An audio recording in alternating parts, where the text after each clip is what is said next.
Governor Nasru Ahmad El-Rufai, accompanied by head of security agencies in the state, visited the affected communities of Iri, Marugita, and Angwan Bardi, among others. The community leaders said they were attacked by unknown gunmen who killed about 66 persons, including women and children. To mutane unguwan kamar suna tare kamar shekara 41 ne muke ana. To sun ce to tunda ku mutanen mu ne ku tsaya ba abun da zai faru. Ashe suna yaudaran su ne wanda sun fito shan su zo. To da suka yaudare su waɗancan suka iso sannan sai suka juyo su wanda sai suka fara harbin su daga cikin gari.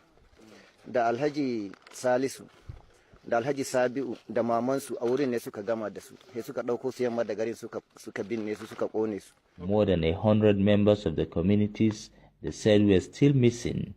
The governor described the incident as unfortunate. The residents were lured to that riverine and were slaughtered. A total of 37 were said to have been buried there. You have seen the graveyard.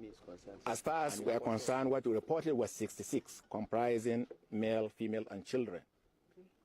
The police went on the other way and effected some arrests. So they are right now undergoing interrogation in the state CID. The governor described the incident as unfortunate. In Kaduna, I am Muhammad Umar Ajingi, NTA News.